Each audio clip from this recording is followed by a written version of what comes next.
حضرت اسماعیل کے بارے میں حکم ہوتا ہے 7 سال کی عمر ایک روایت کے مطابق، ٹھیک ہے. خواب میں آپ کو کہا جاتا ہے آپ نے 3 راتوں تک مسلسل خواب دیکھا کہ اپنے بیٹے کو ذبح کرو. اگین ذرا سمجھیے گا قربانی کا لیول. 99 ایئرس کی دعا کے بعد بیٹا ملا ہے. پہلے حکم ہوا صحرا میں چھوڑ کے آ جاؤ، آپ چھوڑ کے آ گئے. کتنا بڑا امتحان تھا. اب اس سے بڑا امتحان کہ اب اس کو ذبح کر دو. اچھا اب یہ بھی چلیں، آج آپ کو بہت خوبصورت بات سننے کو ملے گی کہ آپ کو جب 8 ذوالحجہ کی آپ نے خواب دیکھا نا تو آپ کنفیوز رہے کہ شیطان کی طرف سے یا اللہ کی طرف سے خواب ہے. تو یہ جو سوچ بچار ہے نا، سوچ بچار کو کہتے ہیں ترویہ.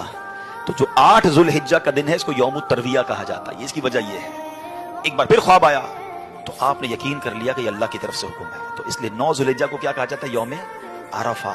عرفات کہتے ہیں پہچان کا دن. آپ کو یقین ہو گیا کہ یہ خواب اللہ کی طرف سے ہے. اور 10 ذوالحجہ کو آپ ذبح کرنے کو چلے تو یوم النحر کہا جاتا ہے، ذبح کا دن. یہ ایکچولی یوم ترویہ، یوم عرفہ اور یوم النحر یہ حضرت ابراہیم کی کیفیات تھی. اچھا اب آپ نے کمال یہ کیا کہ جب آپ کو یقین ہو گیا نا، آپ نے اپنے بیٹے سے بھی پوچھ لیا کہ بیٹا مجھے اس طرح خواب آیا ہے، تم کیا کہتے ہو؟ 7 سال کا بیٹا ہے، ایک روایت کے مطابق ان کی 10 سال عمر ہے. اللہ اکبر. وہ بیٹا بھی کیسا ہے. جب آپ نے بیٹے سے پوچھا تو بیٹا کہتا ہے ابو جی یا بنیا انی ارا فی المنام. قرآن میں یہ الفاظ موجود ہیں، انی اذبحک فانظر ماذا تری. اے میرے بیٹے میں نے خواب میں دیکھا کہ میں تجھے ذبح کر رہا ہوں، تیری کیا رائے ہے؟ ہائے ہائے. بیٹا کیا کہتا ہے؟ یا ابت افعل ما تؤمر. اے والد صاحب کیجئے جس بات کا آپ کو حکم دیا جا رہا ہے. ستجدونی انشاءاللہ من الصابرین. خدا نے چاہا تو قریب ہے آپ مجھے صابر پائیں گے، صبر والا پائیں گے. اللہ اکبر. ایسے ہی ہوا.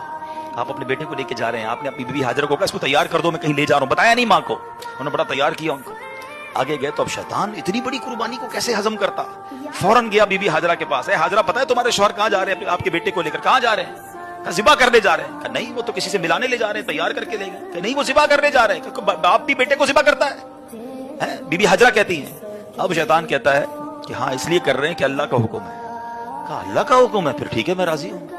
ہائے ہائے ہائے. رب کا حکم ہے نا. کیسی ماں تھی، کہتی پھر میں راضی ہوں. شیطان کا ادھر بس چلا نہیں، حضرت اسماعیل کے پاس پہنچ گیا. اے بیٹے تمہیں پتا تمہارے ابو کہاں لے جا رہے ہیں؟ کہ ابو کہیں لے جا رہے ہیں مجھے، کہ تمہیں ذبح کرنے لے جا رہے ہیں. کہ کوئی باپ بھی بیٹے کو ذبح کرتا ہے؟ کہاں اللہ کا حکم ہے. اللہ کا حکم ہے پھر میں بھی راضی ہوں. سبحان اللہ.